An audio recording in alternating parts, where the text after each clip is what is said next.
Good morning, students. I hope all are fit and fine. Today, we shall discuss Chapter 3 in our geography class. The title is Population Composition. So, what do I mean by population composition? It means what are the ingredients of a population. It is called the demographic structure. It refers to those characteristics of population which are measurable and help us in distinguishing from one group to another group. So population composition क्या है? ये population का structure है जिसको हम study करते हैं.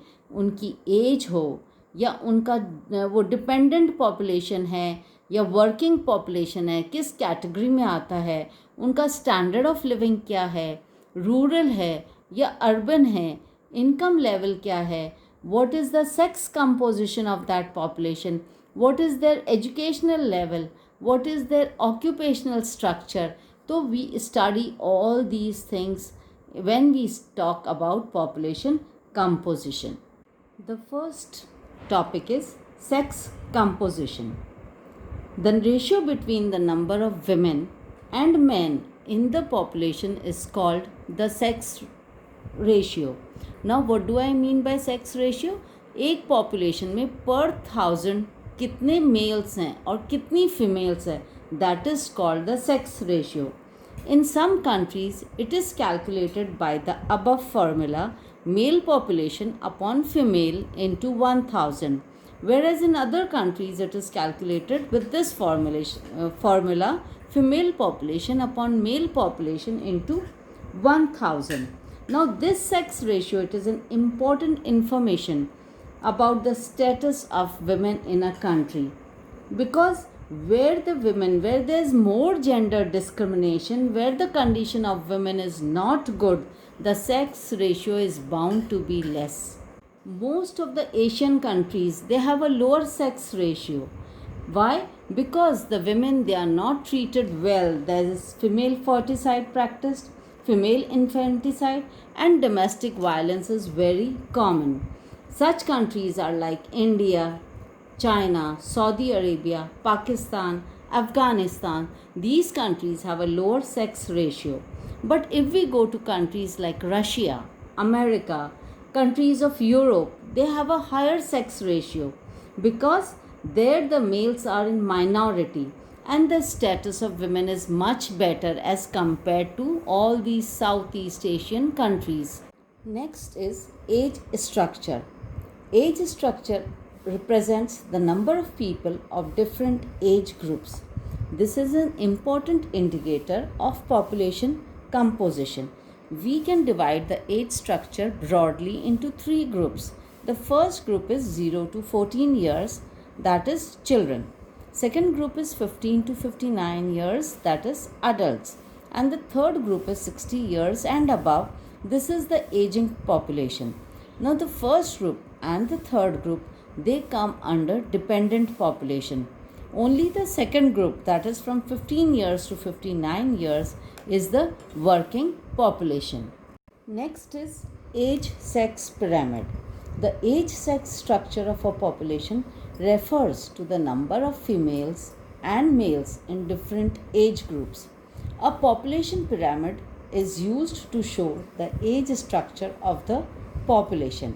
तो एज सेक्स पिरामिड जो है, it shows the number of males and females in different age groups.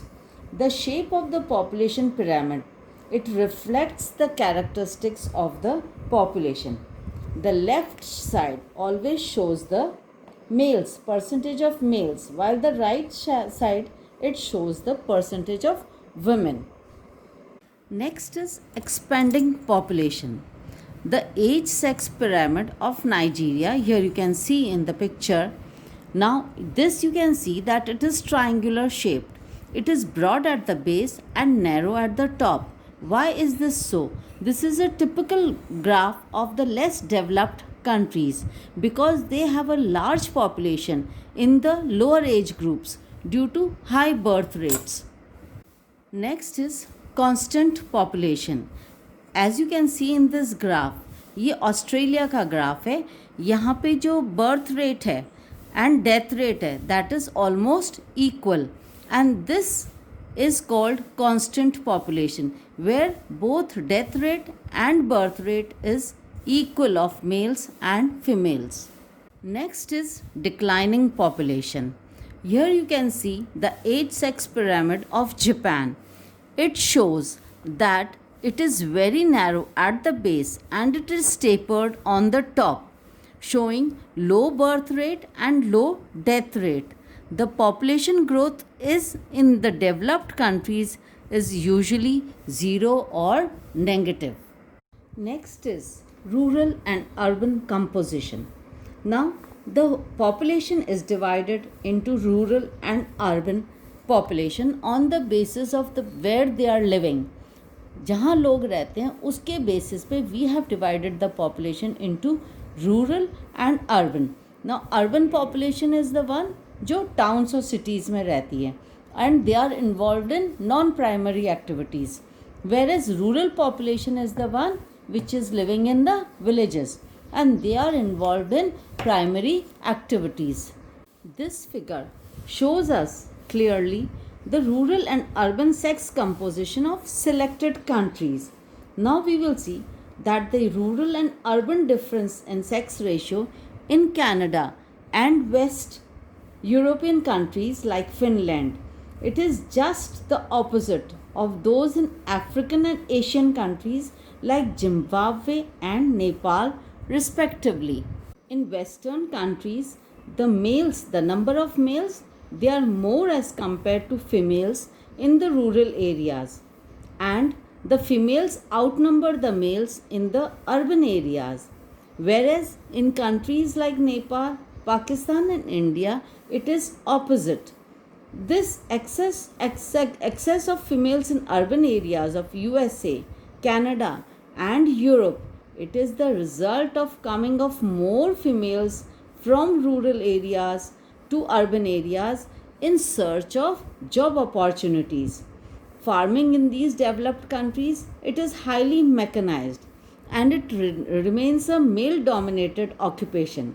By contrast, the sex ratio in Asian urban countries, it remains male dominated due to predominance of the male migration. वहाँ पे जो urban areas है वहाँ पे mail ज़्यादा dominate करते हैं, क्योंकि जो ज़्यादातर जॉब्स है वो मेल लोगों को ज़्यादा मिलती है.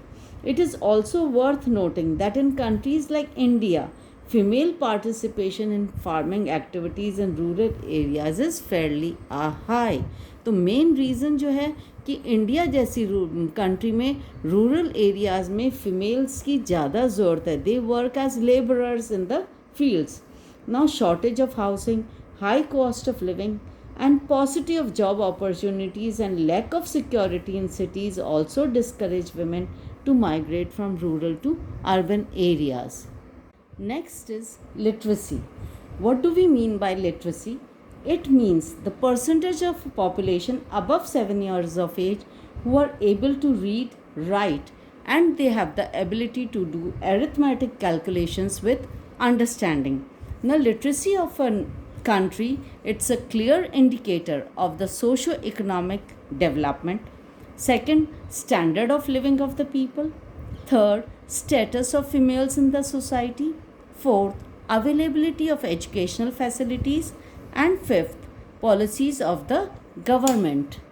Next is occupational structure of a country. Now the working population, that is from 15 years to 59, men and women both, they take part in various activities like farming, fishing, manufacturing, construction, commercial, transport, services, etc. But agriculture, forestry, fishing and mining, they are classified as primary activities, whereas manufacturing activities, they are considered to be secondary or tertiary activities. It includes trade, transport, communication and other services. So we see the occupational structure is also clearly divided between primary and secondary and tertiary activities.